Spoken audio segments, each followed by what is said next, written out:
Welcome aboard this tutorial service for the Chesham to Wembley Park scenario. This is Pounds 2K Gaming here, so please take a seat, sit back and relax as I guide you through this step-by-step guide. So I'm going to try and keep it brief, directly to the tutorial at hand.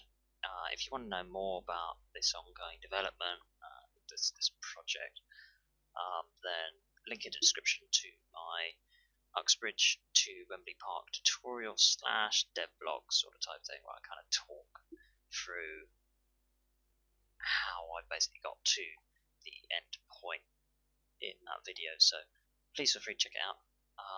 It's a great way to basically share my thoughts with you guys, especially in terms of where I want to take it from here, and getting your feedback and everything. But without any further ado, let's crack straight on into this. And the first thing we got to do is obviously find a train. So let's get started. So we start at Uxbridge, and what you've got to do is get to Chalfront Latimer. So you've got to go through this church here, and in the distance you'll see some red tail lights. Now that'll be the service at Watford. So because it's dark, it's harder to see, so you can't see the triangle junction.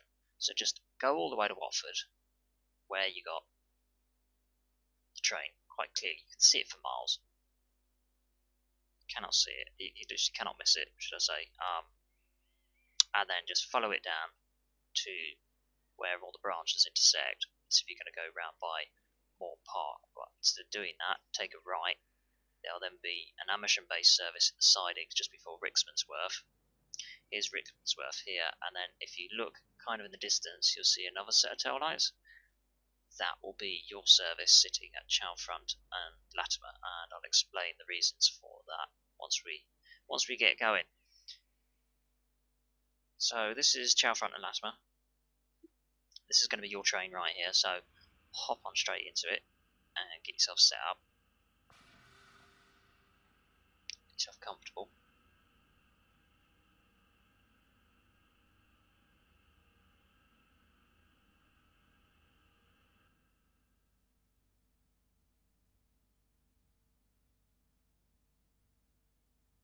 So in terms of departure times, it's quite standard across all the scenarios. You have 5 minutes from the beginning of the scenario to your departure time. So if you start on the hour, then 5 past on that hour is your departure time.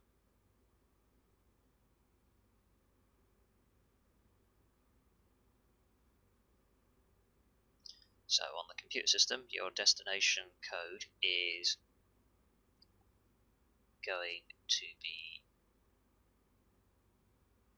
19. Wait, no, 17 actually. Yeah, no, I do 17 for this one because it's not the full route. So 17 is the semi-fast service from Aldgate to Chesham. It doesn't really matter which number you put in there actually, because you're starting from Chalfront Latimer and you're only going to Chesham. So what number you shove in there, 17, 19, or the other one that was there, it doesn't really matter. This is 18:02 and 32 seconds, so we have 2.5 minutes before we're due to depart. So it just gives you time to, if you are having a bit of a nightmare trying to find your train, then you've got a bit of time to do that, and you've got a bit of time to kind of look through, open up your map, kind of check through your route, get comfortable, and set up how you'd like to set up. And since we do have a couple of minutes, the reason why we're starting at Chalfront Latimer is because of a oversight. Well, no, not an oversight, more of a technicality. So for technical reasons is why we start at Chalfront Latimer, because I tried starting off with the train at Chesham. Obviously it's a Chesham service, so it makes sense to start your service at Chesham.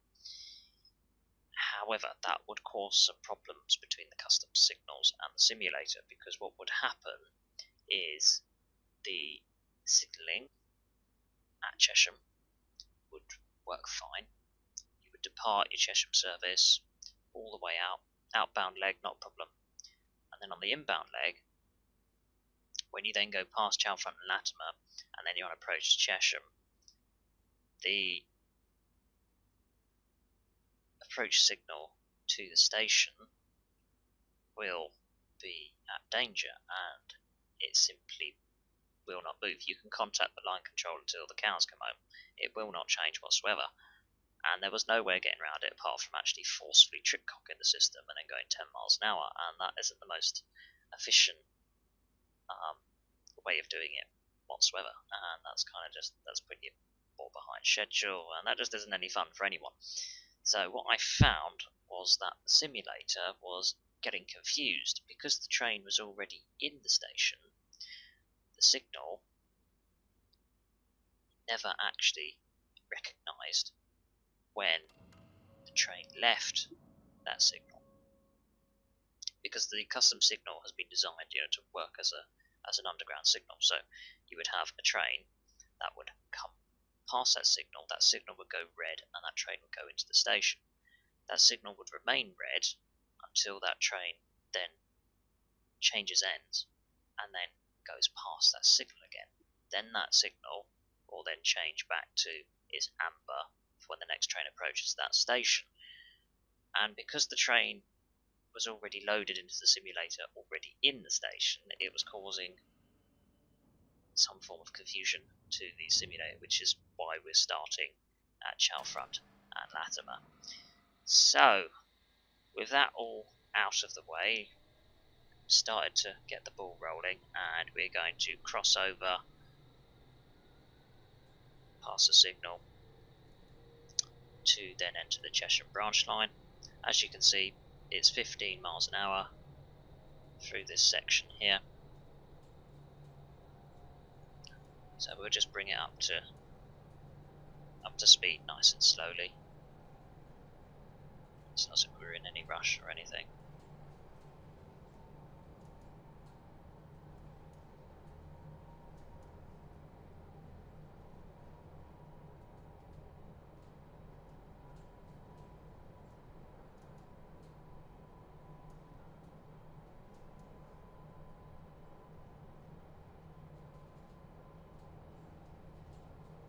And then as we get to the 35 mile per hour board, we can then get on the throttle and start working our way towards Chesham. Now once you get to Chesham, the general rule is whenever you arrive at a terminal station, excluding Wembley Park, because you're continuing to the depot, when you come to a terminal station, your next departure time will be 5 minutes later, because these scenarios, unless you're running the performance version of the scenario, which is performance friendly, which only does one route out to there, one route back, then you're going to be doing multiple trips. So that's obviously going to be multiple in and outbound legs covering the same route. And every time you arrive back at your beginning point, so for example, you come to Chesham and you're at Chesham, 5 minutes later is your departure time. You leave Chesham, go all the way down to Wembley Park, turn it around, as soon as you get to the depot, then back up to Chesham. You arrive at Chesham, then 5 minutes later is when your next departure time is. If you're unsure what your departure time is, you can always open up the editor and you can have a look at the timetabling to give you an idea. Shove it down a few notes or something if you want to keep an idea of when your actual departure time is. Otherwise, there is give or take in terms of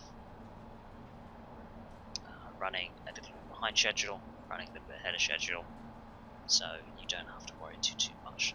At the end of the day, the map is going to be your friend, just because you can use the map to make sure the air trains are all working as they should be, and if they're moving along nicely and your route isn't blocked, you haven't come across any errors, then the scenario is working properly. That's not to say you might not come across a few little issues, and there may be times where it does get confused with itself. I have experienced this myself, so always check your map first to see what the situation is. For example, signals could be part of the problem.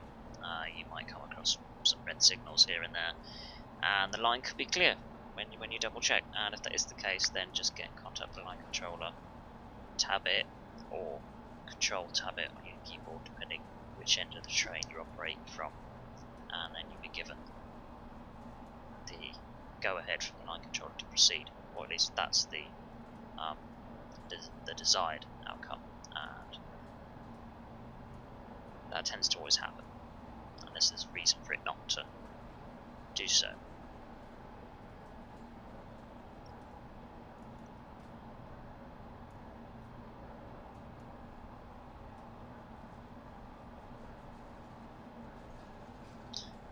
What you'll find is on the way to Chesham here is rather downhill quite a lot, for the most part.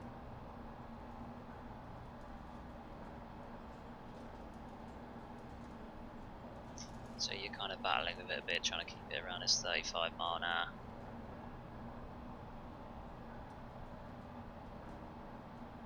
It's a great scenic route though.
This next bridge that we're about to go over is on the approach to Chesham, and we will need to bring our speed down to 15 miles an hour, and then it will need to be reduced further down to 10 miles an hour. You don't really have to put too much thought into braking too much, because the hill along this bit basically does the braking for you. Now this signal here, this is the approach signal that I was talking about earlier. So that's showing an amber approach signal as designed. And then that was the area I was counting when I had the train sitting at Chesham at the beginning of the scenario. When you come back to that signal, it would always be a red.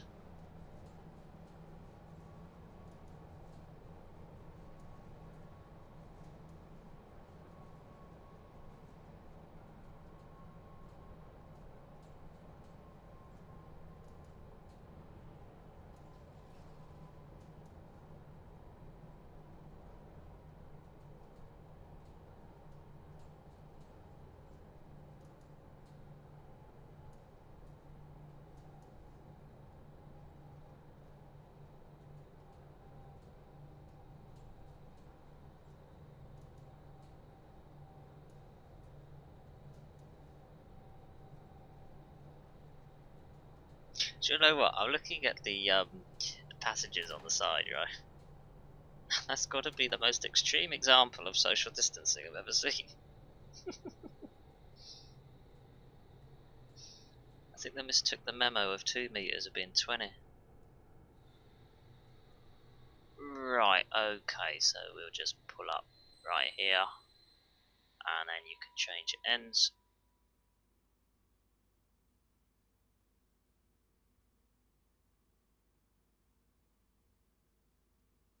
and then prepare the service.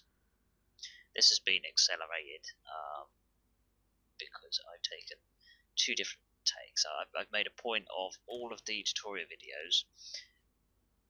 This little section here features the beginning of the scenario.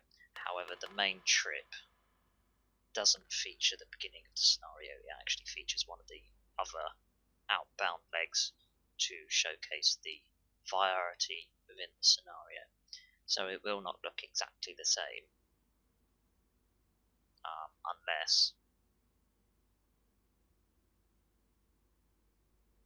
you end up at the same point of scenario as what I'm at, which even then may look slightly different because of timings and driving styles.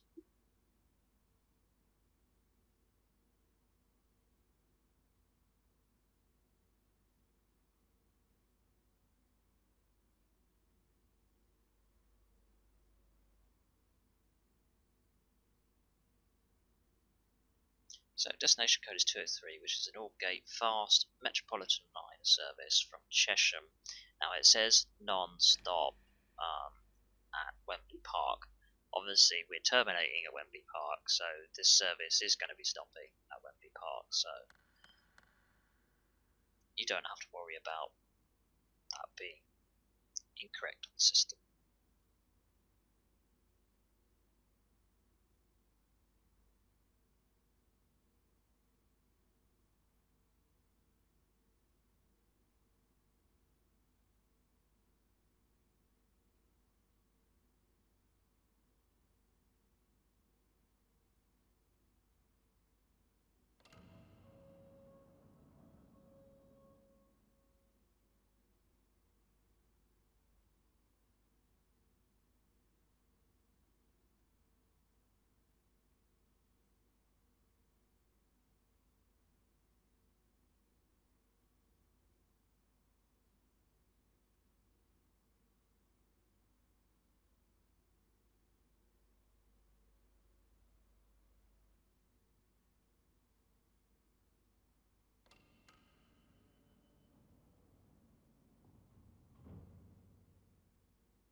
So, same again, but in reverse, and this time we're going to be going to Wembley Park, followed by a changing events at Eastern Depot, to then return to Cheshire.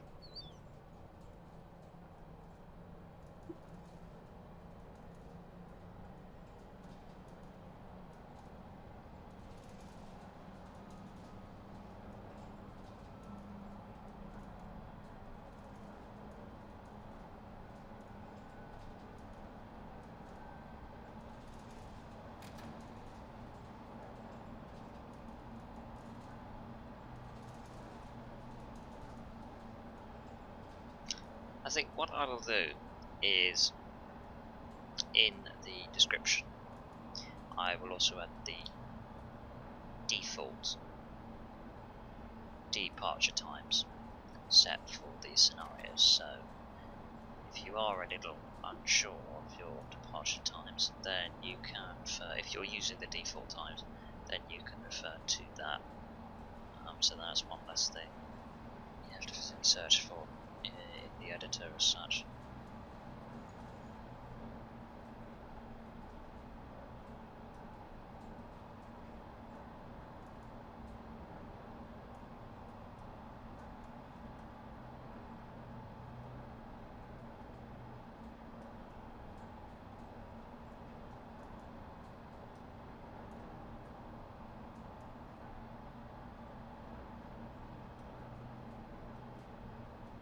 As we make our way towards Chalfront and Latimer, we're going to be going through a series of signals which basically require a little bit of attention, and we'll kind of ensure that you have a staggered approach. Now, what would be really cool is if I was able to make it work with, say, a Amersham based service come along and then have the Amersham based service go ahead in front to coincide with how the signals will basically force a structured return into the main branch there. And I can't say my initial experimentation has gone too well with that, to be honest with you. I suppose it's kind of just one of those.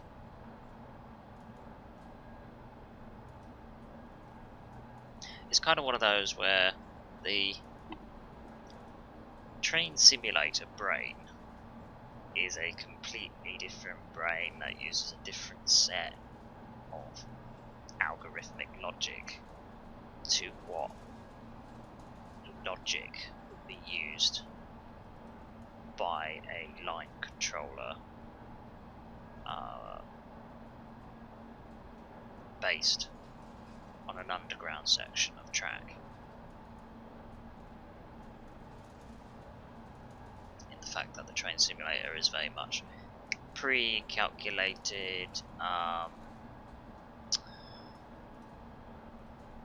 and choreographed in how the whole scenario weighs up, whereas ideally what you need is a bit of variation in that.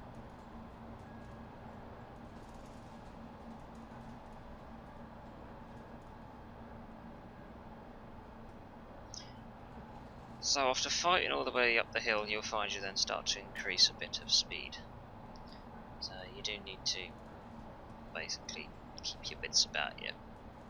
Otherwise, before you know it, you'd end up bounding through that corner without even realising it. And then what you should see is an approach signal as we go round this corner. Should be just about coming into view.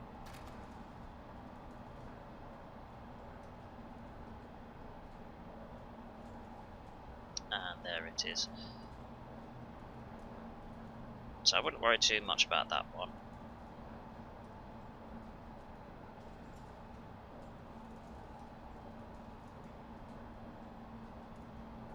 It's the next two signals. You'll have a next amber and a red, so just treat it like a red signal.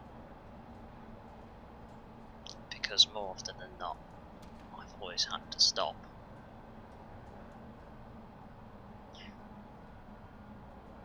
So if you approach it with every intention to stop and just bring it to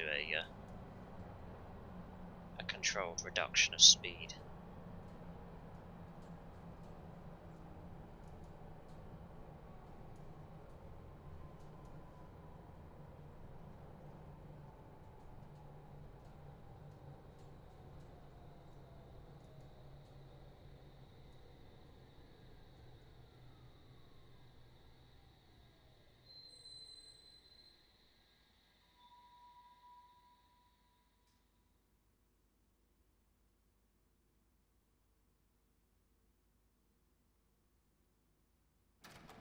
Signal has changed, so we can now move on to the next set of signals.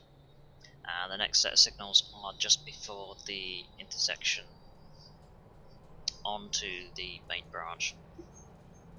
So that's going to be becoming an automatic signal, at which point there will be a 50-mile-an-hour speed limit to observe. So what you need to aim for is to reduce your speed down to 50 miles an hour before you go past the fog repeater.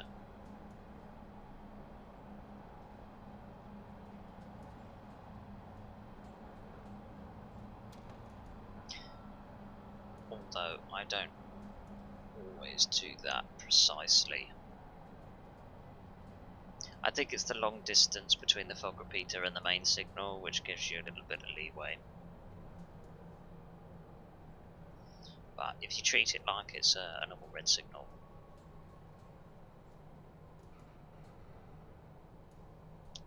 That's now swapped to allow us to proceed.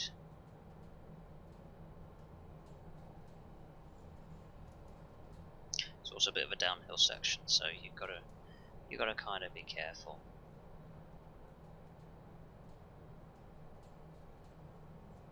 I kind of get a bit on edge, really. I kind of keep it like so it's 1 mile an hour below what the maximum trigger speed is. Otherwise, you run the risk of it then turning red on you, like literally the second you go past it, and then you trip the whole thing, and it's that nightmare, absolute nightmare, I'll tell you.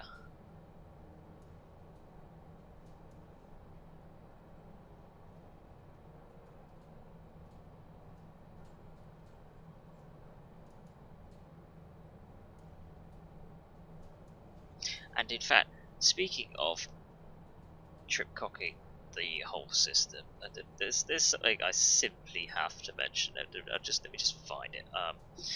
I've got a whole customized PDF here somewhere.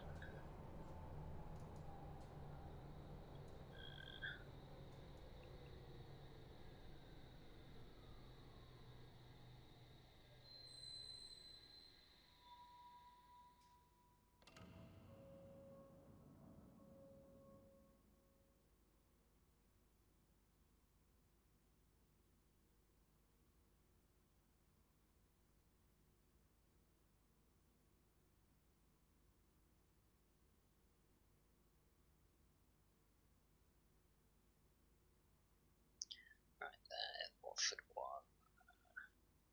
that one, Chesham.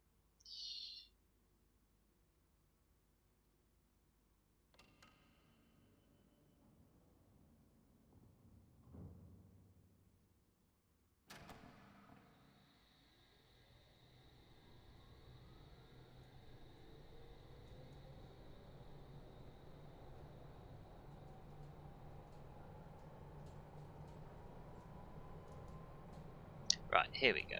Right, reference 90 for the onboard voice announcement system. Right, so if you ever hear this on board any of your underground trains, this is basically the reality of what it means.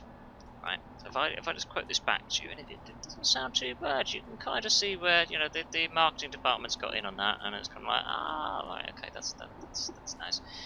So it says, attention, as part of a routine safety procedure, this train is about to move slowly forward and then stop suddenly. Please choose any seats available, or if standing, hold on tight. This train will then continue moving at a reduced speed. Right. What that means in reality is that's trip cocking the system. So I imagine that's mostly used if there's a faulty signal or something, or there has been permission given to pass a red signal. Now the problem is unlike some variants of tube train, the S stock series does not have a trip cock override, to my knowledge. So this is why they've added this announcement on board, so they would trigger that announcement and then knowingly go past a red signal. And what would happen at that point is that the system would trip, forcing on the emergency brakes and then restricting the operations of the train to the restricted manual mode. So then you can continue to operate the train at a maximum of 10 miles an hour for the next 3 minutes. So when you hear that announcement, you're going through a red signal, basically, long story short.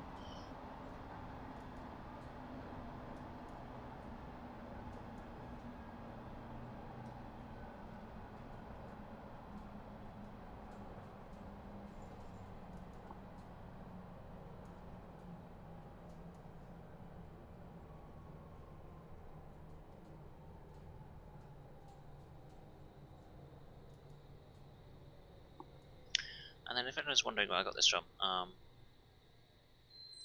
it's official documentation, which was signed and dated on the 8th of the 6th, 2012, and was released under a Freedom of Information request. And TfL have acknowledged the request and published the information, which yeah, credit to them. I love being able to get my hands on some of this stuff. Just see the ins and outs of it. So yeah, this is a freely available document, which is the LUL S-Stock Rolling Stock Customer Information System Automated Audio and Visual Route Scripts / Rules, which is freely available for public access on the internet. A quick little browse search. I believe some guy just wrote into them, basically like, oh, well, I'm curious, sort of thing.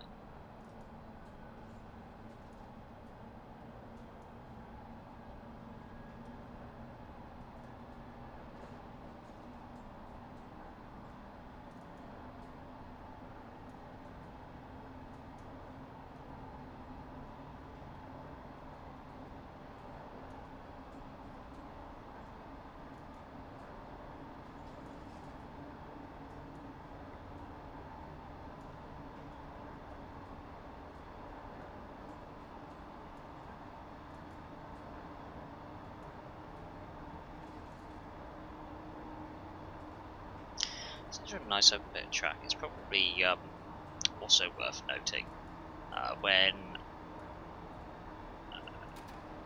actually driving these routes, particularly this is supposed to be a fast Chesham service, which, after doing a little bit of a calculation, if you're going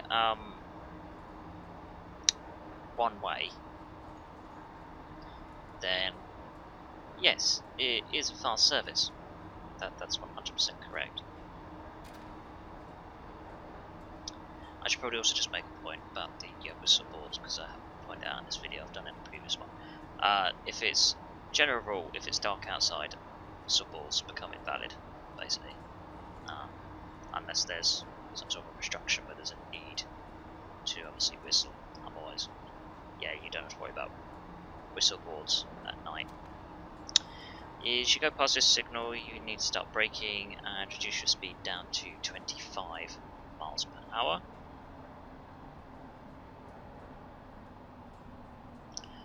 Now, potentially we may be held at the next signal, depending on where the train ahead is at.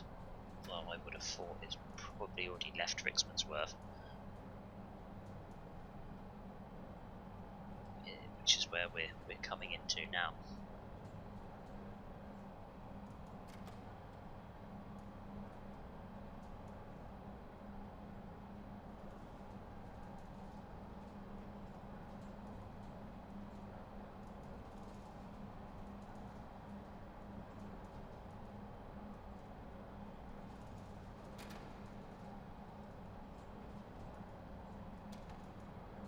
I think the service ahead of us is an Amersham based service, so we'll be pretty passing them on the fast branch, which brings me nicely back to the topic where I was already at. So if you're going one way, as most passengers would, obviously you go from A to B, you don't feel the need to ride up and down unless you're some sort of like train spotter or something. And yeah, technically it is a fast service. If you're going down to, all the way down to like Aldgate or something. So yeah, general consensus is a fast service, but actually travelling this route, obviously, with preparing to record and whatnot, I found that because the scenario from Amersham down to Wembley Park, back to Amersham, is a slow service, calling at all stations, and I took the time from that, and that takes 1 hour and 40 minutes to go from Amersham down to Wembley Park change over, and back to Amersham again. And then I took the timings from the Chesham fast service, which skips Northwood Hills, Pinner, North Harrow, stops at Harrow on the Hill, and then skips Wembley Park and Preston Road. So there's quite a significant portion to go non-stop at a faster speed, because you're going to be going at 60 miles an hour on the fast line branch,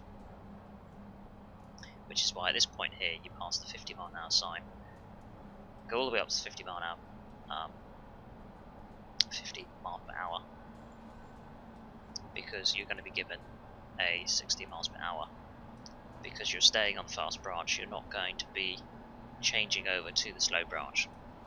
So from here all the way down to Moor Park, you should have greens all the way, no problem.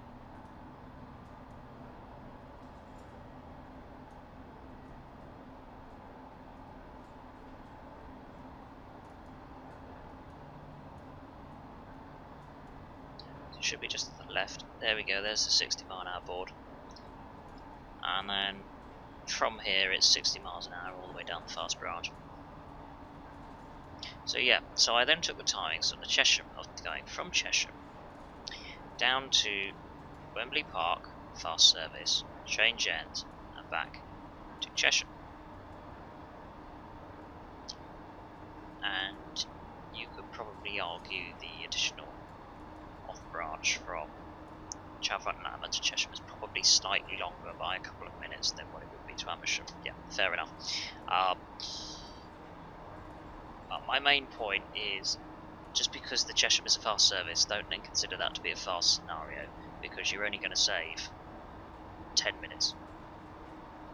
There's only 10 minutes difference between running the Chesham fast scenario all the way down to Wembley Park and back, compared to the Amersham all the way down to Wembley Park and back. But then again, the way these scenarios are designed is that it's basically almost like a free roam sort of type thing, so you can basically go back and forth as many times you like for as much as your time allows you to do so, really. There are no success events or anything like that. It basically takes the core mechanics of a train simulator and basically says, right, this is the route you're doing, so yeah, at your discretion, get on with it, provide a service. So you won't find any of this, oh, success, you've arrived at this station, or you've successfully completed this scenario, or did well done, pat on the back sort of type thing. I've kind of just taken out a bit, made it bare bones, to try and maximise that immersion side of things, really.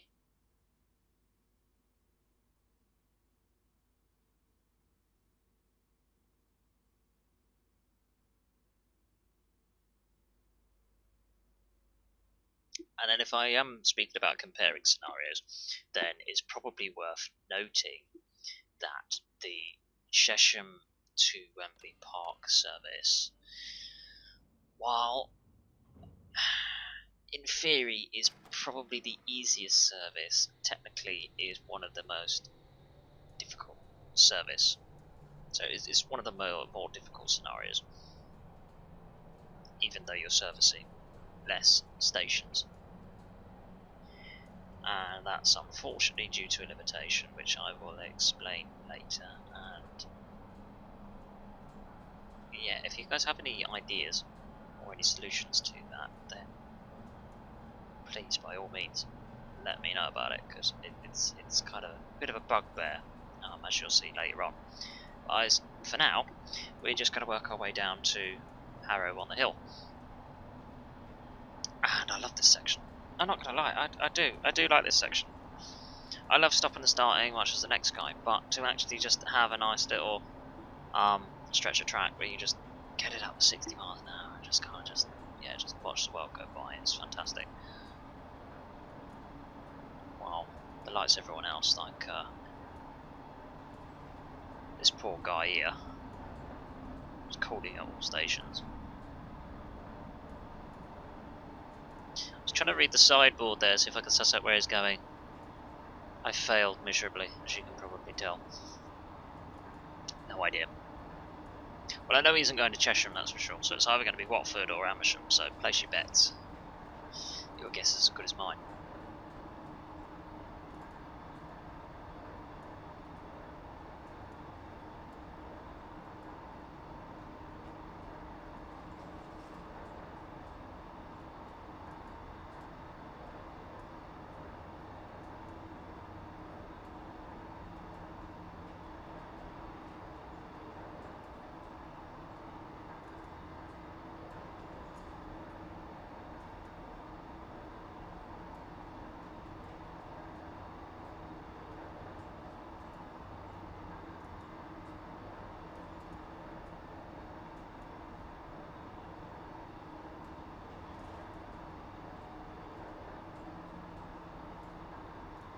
I'm certainly glad I choose to do this one at night. I get fed up of pulling on the whistleblower that many times.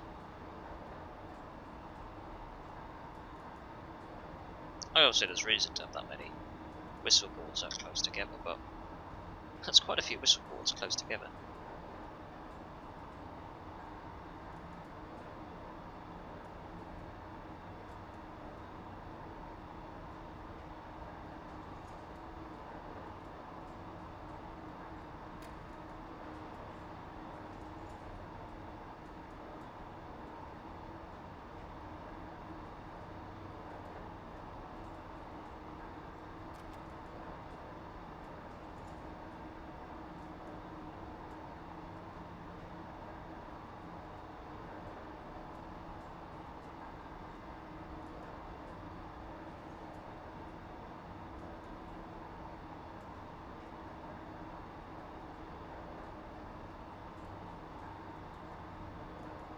So one thing I will say about operating at night, you really do have to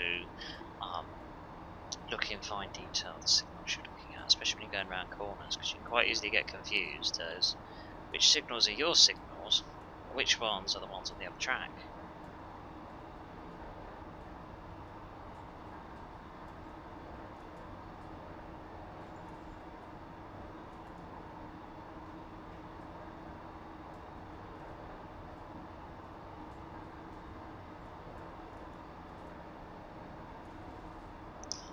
Right, so this is Pinner, and the reason why you can tell this is Pinner Station is because of the approach signal on the overhead there, where it's one station before then intersecting onto the main branch line now. So I think we're probably going to be given the right of way over this Amersham service, which is currently sitting at North Harrow, or it looks like it's sitting at North Harrow.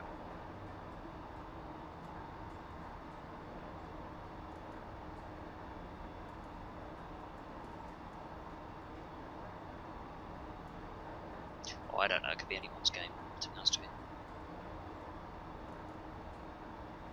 Although actually, no, I think we're going to be held, and there's a good reason why we're going to be held.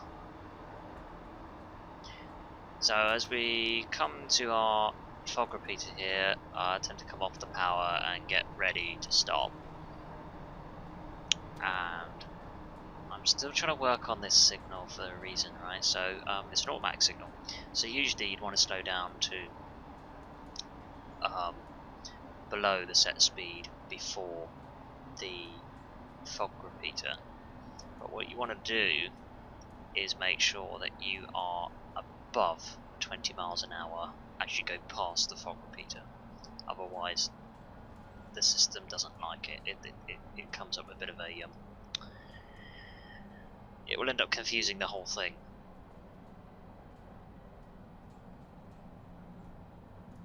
So there we go, I just stayed above that 20 miles an hour, so that signal now will think I'm not there, which is what I want.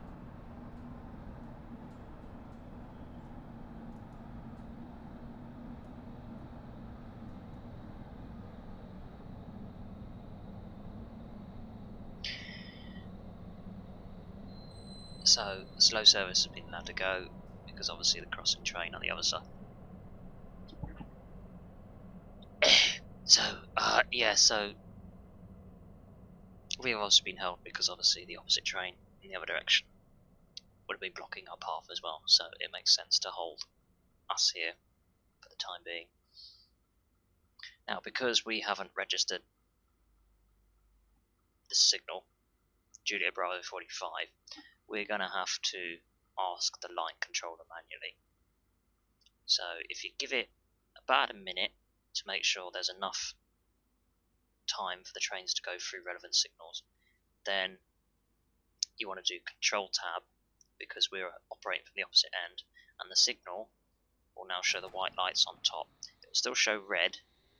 Now this is a bit of a technicality, because it's not red, it's actually turned green, so as long as you've got the white lights that show on the top, you can then proceed. And the reason why this goes like this is because you're supposed to approach that signal at a certain speed.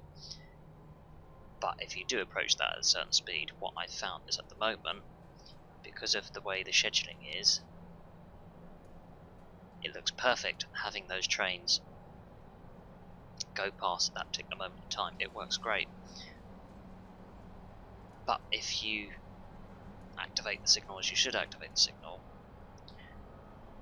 the train engine will then basically go, yeah, I'm confused, everything stop.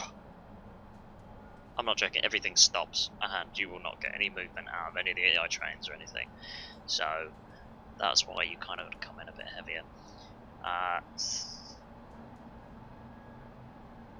This bit here is going to be 40 miles an hour, so you can have a gradual increase in speed. Don't worry about the approach signal too much, because this is going to turn green. If you feel you need to slow down a bit and treat it like a red signal, then feel free to do so, but there's no reason why your platform is going to be full, because you're the only train that uses the far side platform, so that signal will change for you. And you're permitted to go up to 40 miles an hour in this section as you come into Harrow on the Hill.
As we pass underneath and leave Harrow on the Hill, our next station is going to be Wembley Park, where we're probably going to end up passing our friend, probably at Northwick Park, I would imagine.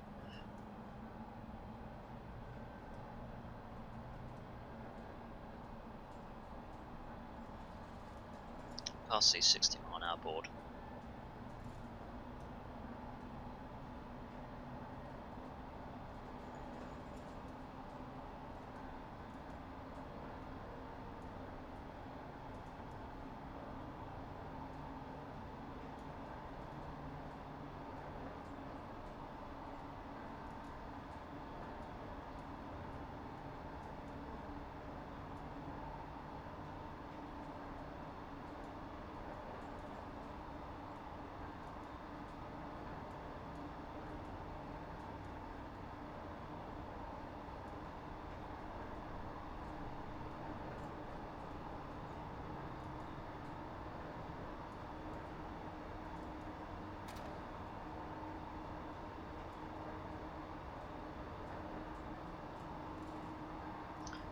little bit of a downward hill we're about to come to, so you'll notice that you'll have to ease off the power.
Coming round the bend, there'll be a 45 mph speed limit.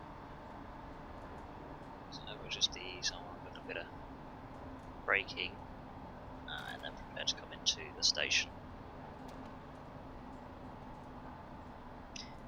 Now, this is where it gets a little bit complicated and is a kind of a limitation of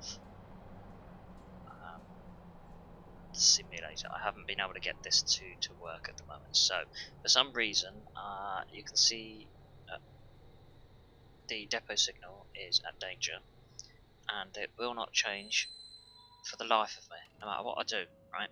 So if you try contacting the line controller, which will be a control and a tab, and I do believe I do attempt it,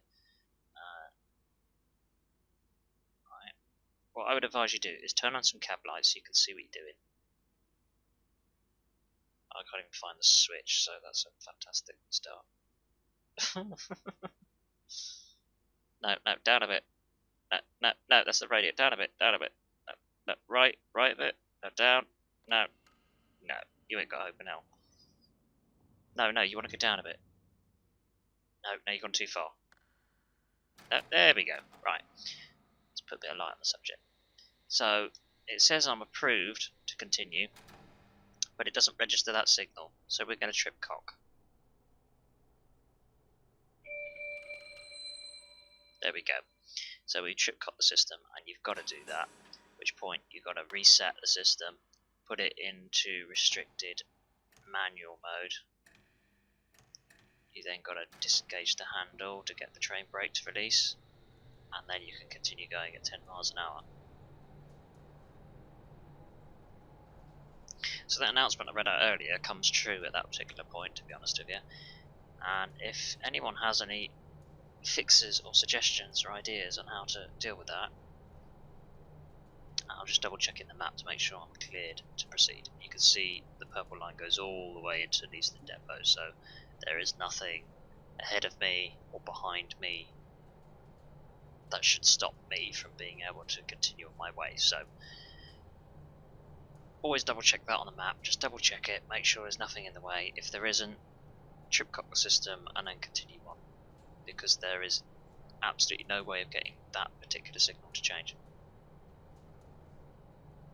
Absolutely no way for some reason. And yeah, like I said, if anyone's got any suggestions for that, then please, I'm all ears. Kind of a bit of a bugbear, shove it down in the comments, let me know, and maybe I might be able to try a bit of troubleshooting with that. But yeah, this is the only scenario where you have to trip cock the system at that point. I've managed to work out all the other trip cocking issues and all the other scenarios, but that section there, I can't figure it out for the life of me. On the other hand, though, this is basically a 15 mile an hour section anyway, so you're not really going any slower. It's not going to put you too far behind schedule, which is why I'm not overly too worried about it if there isn't a fix for it. and the same should go for you guys as well. So that there's no reason for you to worry about becoming far behind schedule or anything like that, because there's not really any difference. Because to be perfectly honest with you, I think the AI probably only go around 10 miles an hour around this bit anyway, so you're kind of just going the same speed as what they are.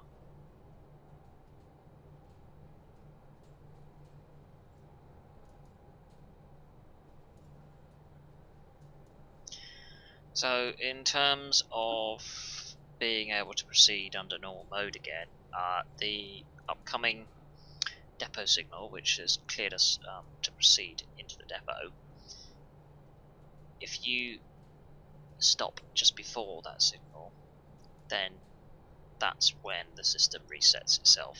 So you've done your 3 minutes at 10 miles an hour, then you can go back up to normal running. I've timed it, double checked it. Just before that signal is when it resets completely. You can stop the train and then get going again.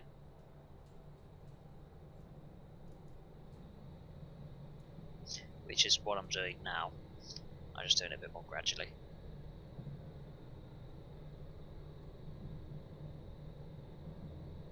So yeah, by the time you get to here, just stop the train, it'll all be good to go again. Shove it back into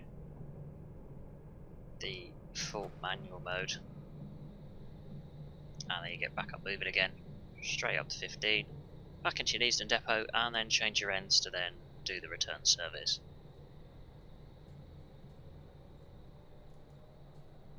Crucially as well, because that's the only service which is running on that particular area, and I've double checked this, by tripping the system there, the simulator doesn't get confused with the AI services, because I know initially with quite a few of the other scenarios where I was earlier on in development, I came across quite a few issues where I would need to trip cut the system, and then the very second I would do that, the whole network would just shut down. Complete shutdown.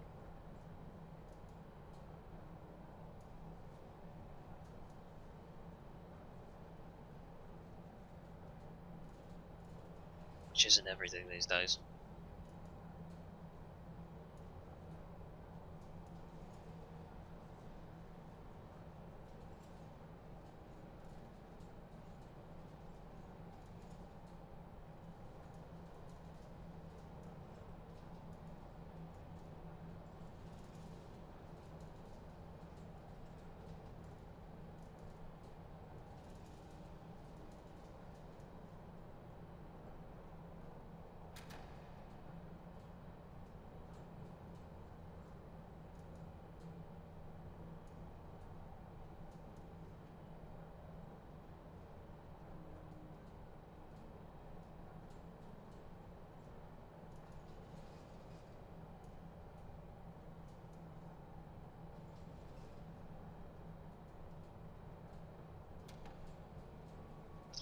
We just come to a controlled stop at the marker.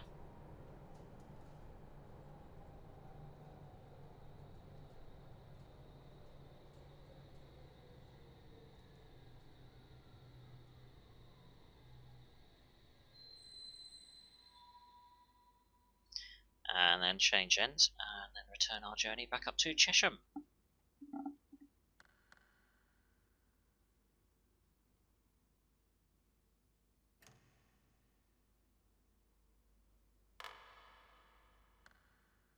To give you an idea, this is full real time, this changing of ends.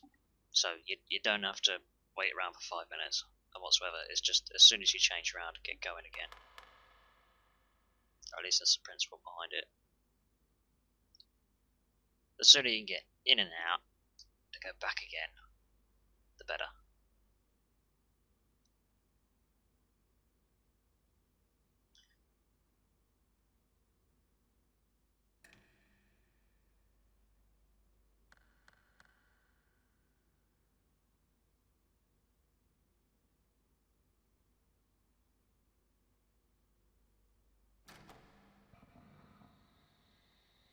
So what you want to do for the compute system is,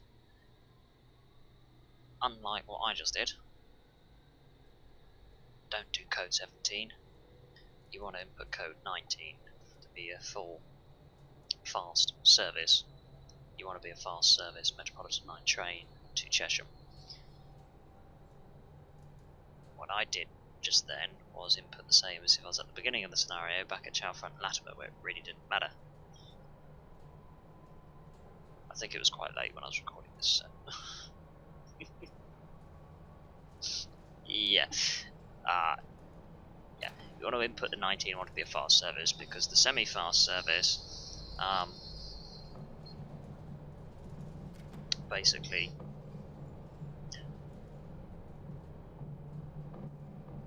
will end up stopping at. Now let me try and think. I've got to try and get this right way around now, because there's two different sections. So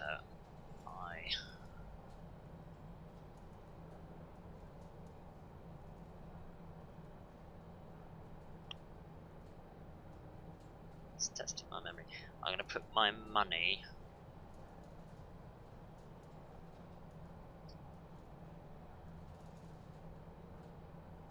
on probably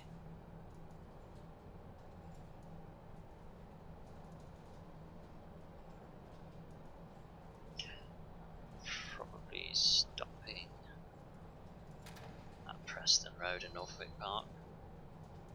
I think, don't quote me on that. It's either that or the other way round, and it's the Northwood Hills, the Pinner, and the North Harrow. It's one or the other. I can't quite remember off the top of my head.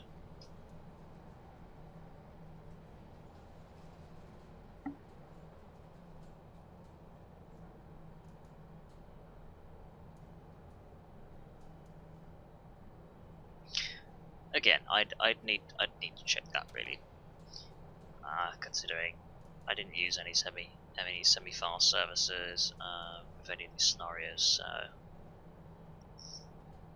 I didn't really look too much into it. Especially considering the Metropolitan line is unique in the fact that it offers semi-fast and fast services, or station services. It's definitely unique on the network in terms of that.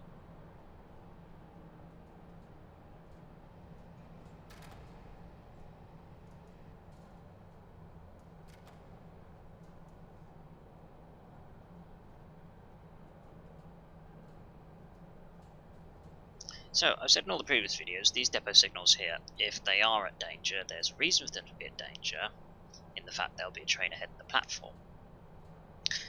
I'm not going to say that on this one. Well, despite the fact I've just said it. But, never mind, moving on. You're always going to have a good to go,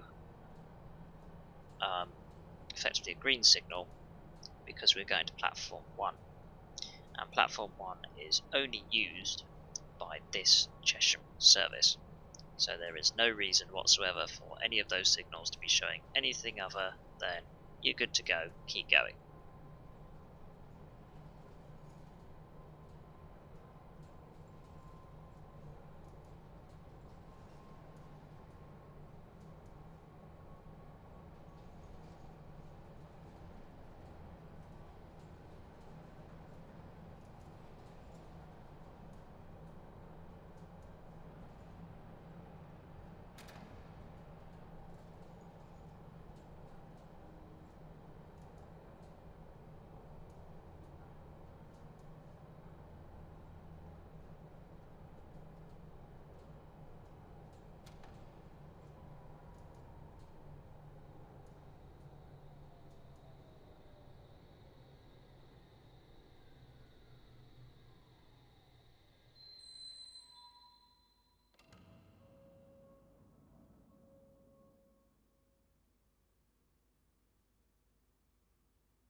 So we've just passed the 50-mile-an-hour board, so on the return here it's only a 50-mile-an-hour, whereas from the Harrow on the Hill to the Wembley Park it's a 60, Wembley Park to Harrow on the Hill it's a 50.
So, upcoming are some speed restrictions. So, as we pass the next signal, you want to bring it down to 30 miles an hour.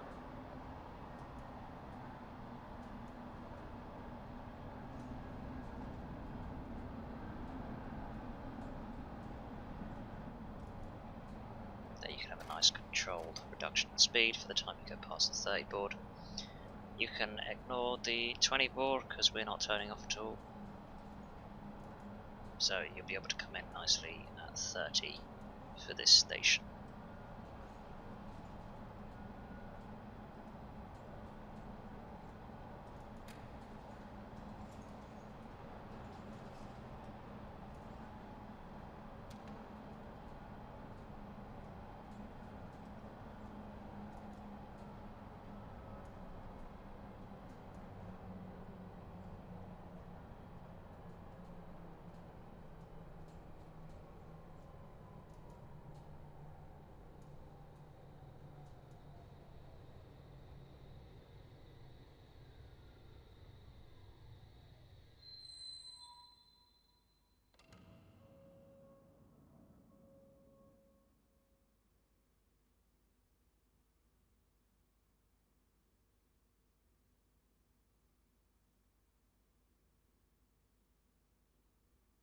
So our next station is going to be Wembley Park.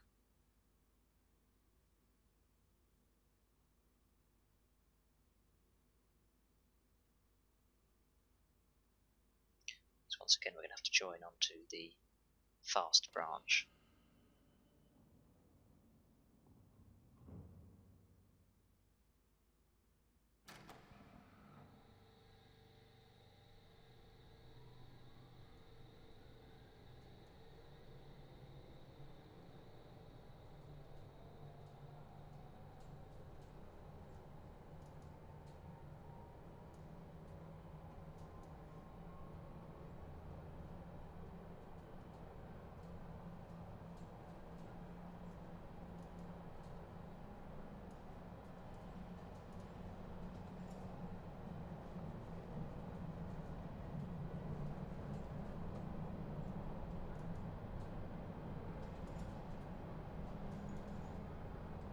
It's an Uxbridge service.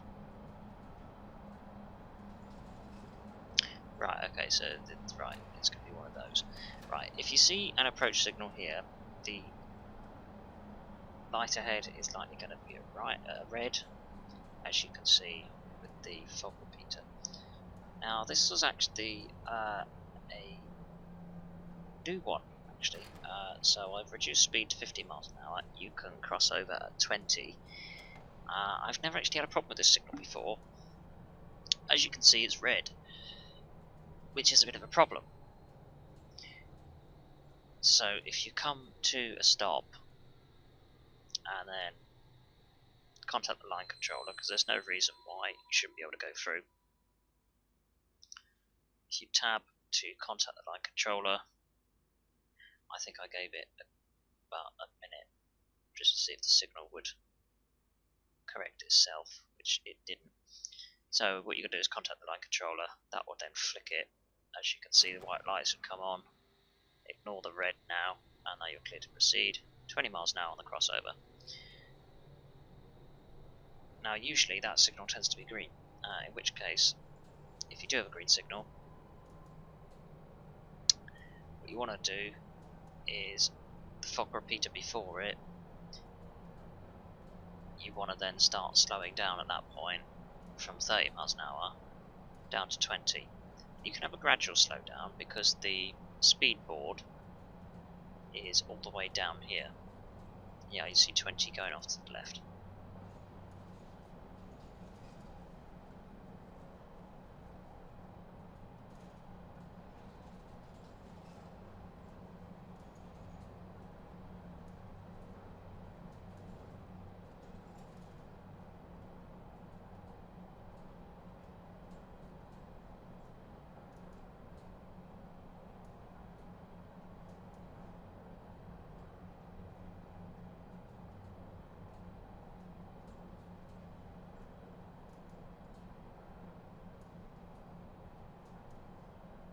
Passing the 60 mile an hour board, you can now get back on the throttle and use that power to take it up to 60 miles an hour all the way to Wembley Park.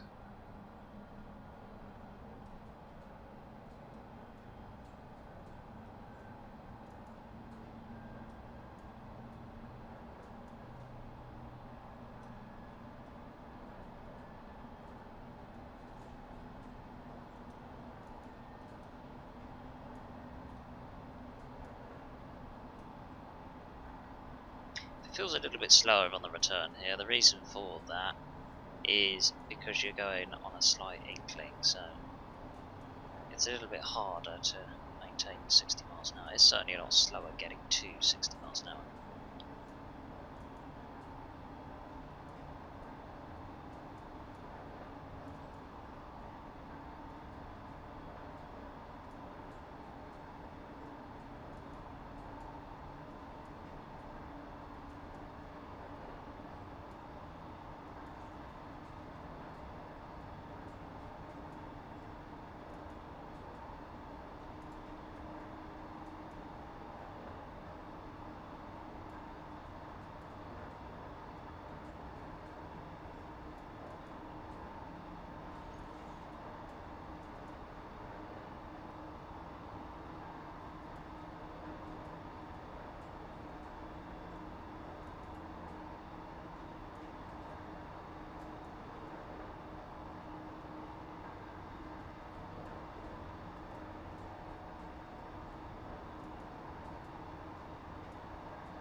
the next section, between Moor Park and Rickmansworth, you're already on the correct line of tracks, so you can go straight up, maintain line speed of 60 miles an hour.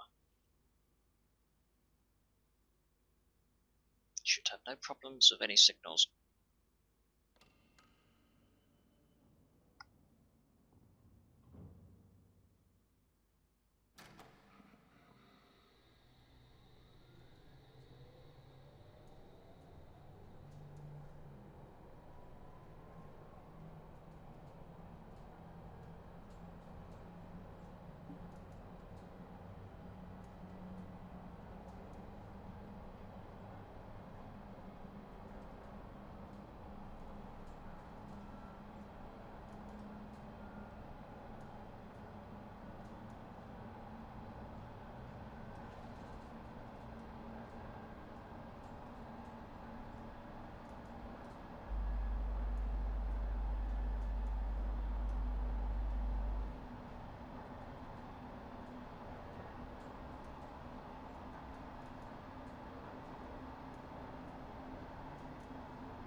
New speed limit of 25 miles an hour ahead. You should start braking past this signal.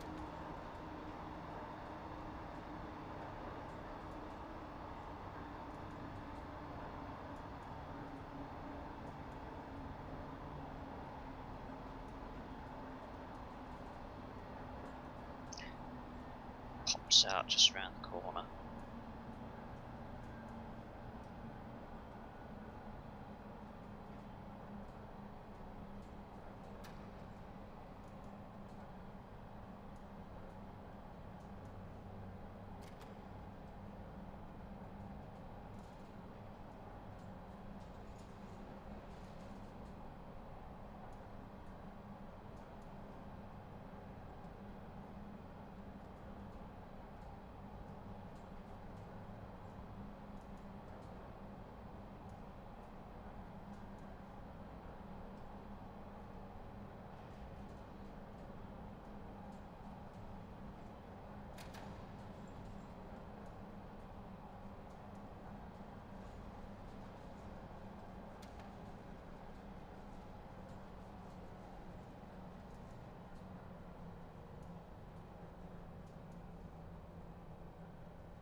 It's possible along this section here you could,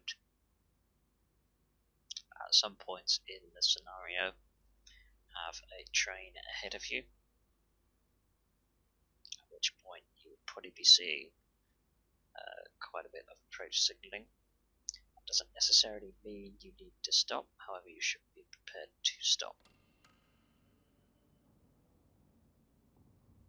Depending on exactly how far behind the potential service you may be able to get away with it and the signal. If you are presented with a red signal, it is possible to time it so that the signal will then change to an approach signal as you approach it. Always leave enough room to be able to stop, though, if it doesn't look like that signal is going to be changing.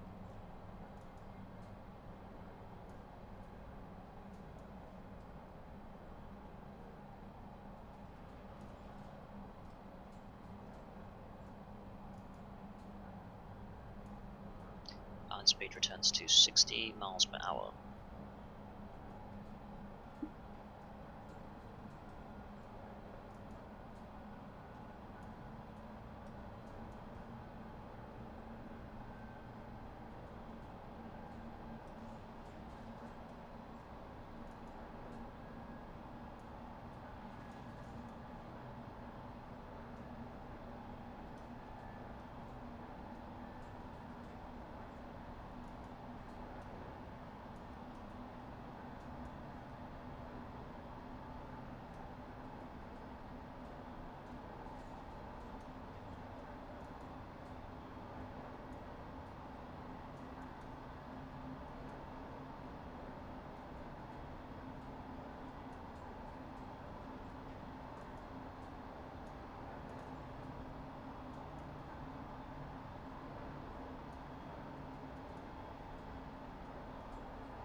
This station should look familiar to you.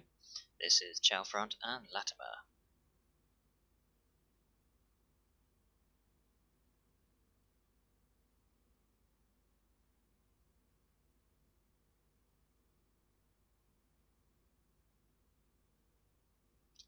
Let's do a bit of deja vu and return to Chesham.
As we branch off and make our way towards Chesham, let's talk about, once again, departures.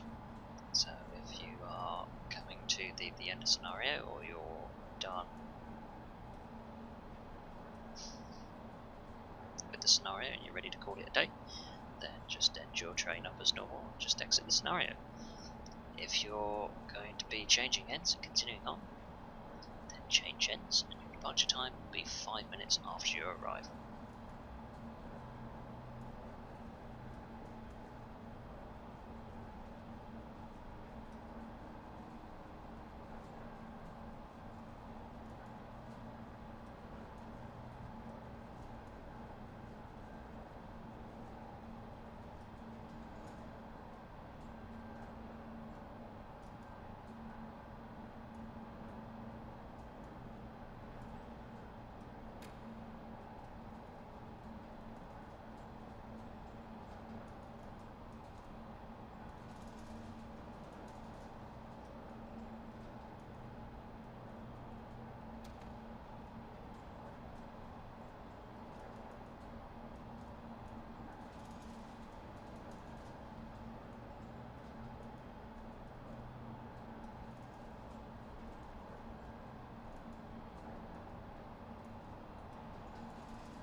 come to approach Chesham, we will be reducing our speed to 50 miles per hour, which will then reduce further down to 10 miles an hour upon arriving at the station.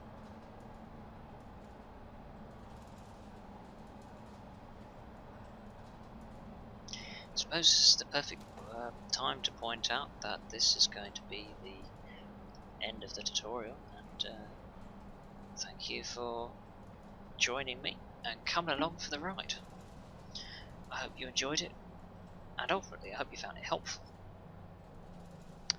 At the end of the day, this is very much still work in progress. For the most part, yes, majority of my time and resources is content creation. I'm still working on this on the side. Hopefully one day I can look at maybe trying to experiment expanding to Aldgate with this. But ultimately I kind of want to turn this into, what was a project which was, I just made them for myself just to suit my requirements of being more immersive, has kind of grown into actually wanting to just share it with fellow train sim users, and yeah, if you can find use out of them, then that's certainly success as far as I'm concerned. So let's turn this into our project. Let's open up a discussion. Let's talk about where we can go from here. Down in the comments below. Again, if you found the video useful and was able to help you suss out where some of the known issues are and how to get past that, then by all means please leave a like. If you want to see more content, then subscribe. Feel free to check out some of my other social medias to keep you up to date with what I'm up to. So, for example, I'm most active on Twitter these days. Delve me foot into the Facebook page. I'll be shoving links down in the description where you'll be able to easily navigate your way through the different tutorials as well, up for grabs, and also direct download to the scenarios in question. Otherwise, as always, it's just a huge thank you for all of your support, and any time you spend here on the channel, whether you stuck around for a long time, whether you just have a quick sneak peek, just see what I'm all about, then quite simply, it's just appreciation for your interest in the first place. So, as always, this is Pounds 2K Gaming, and this is going to be wrapping up this video. So I hope you enjoyed it. I hope you find it useful, and I'm going to be keeping an eye on the comments. I want your feedback. I want to get some inspiration, ideas. Again, any kind of tips or tricks you can give me for the editor, that'd be great, because there's very little documentation available, and that kind of makes it very much trial and error. Otherwise, this is the Chesham Metropolitan 9 scenario, which you can now download down below. This is Pounds 2K Gaming, and I will see you next time.